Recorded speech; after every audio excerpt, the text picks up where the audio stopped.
Hey, how's it going? So I'm sure you can tell by the title that what I'm going to be doing today is showing you how banknotes can be useful to help you efficiently train certain skills and maximize your XP per hour. Before we get started, I want to give you a little metaphor. So say you just made, I don't know, a big pot of soup for dinner, and the family's all gathered around the table ready to eat and start serving themselves. Well, you're not going to put that pot of soup in the fridge and make everyone have to grab the soup out whenever they want to fill up their bowls. That would take more time and that would be inefficient, and plus the soup would get cold. So you would leave it on the stove to simmer and wait until you're all done before you put it away. And it should be the same way when you're training certain skills in RuneScape. Why go into your bank every single time when it's not necessary? I bet half of you know exactly what I'm talking about and you just want ideas for which skills to use this trick for. And the other half of you probably have no idea what I'm talking about. Basically, bankers are able to unnote banknotes by using the note on them. So I want to show you how this can be used to your advantage. So first we're going to start with a very basic example, which is firemaking. In your inventory, you're going to have your full stack of logs in noted form, your tinderbox, and the rest of the inventory slots will just be logs. As you get to the end of your inventory and you burn the last set of logs,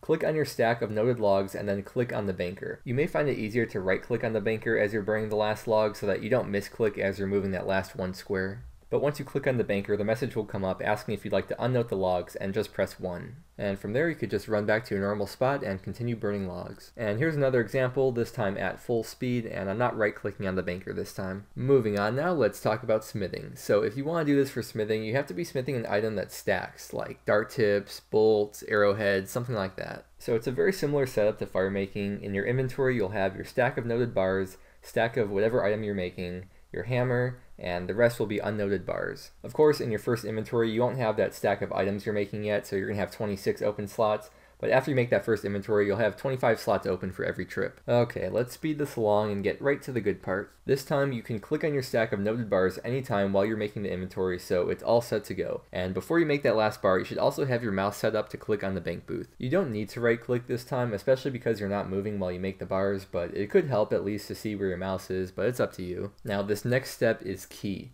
As soon as you click on the banker, move your mouse over to the anvil and right click it so that you are ready to click as soon as you unnote your items. As soon as you see that screen pop up asking if you want to unnote your items, press 1 and then click on the anvil screen thing that you had up, and then you'll start running back to the anvil and you'll be all set to smith another inventory. And here's just an example at full speed so you can see how it all flows together.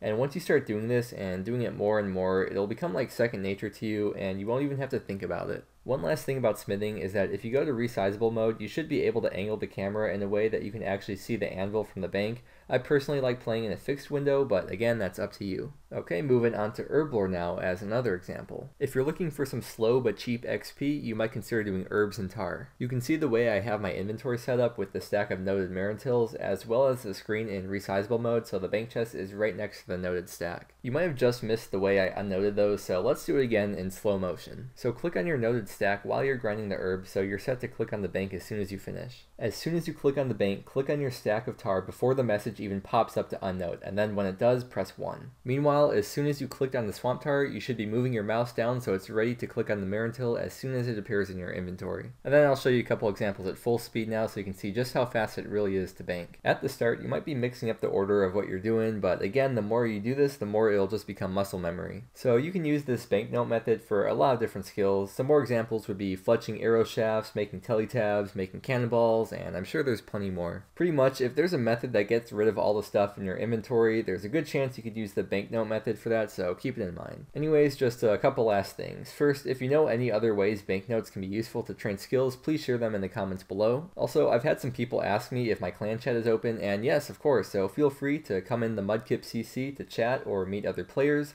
The more people the better, so let's make it a party. And then lastly, if you enjoyed the video, please give it a like, and if you'd like to see more from me, please subscribe, it really would mean a lot. And I want to thank you so much for watching, and I hope to see you again soon.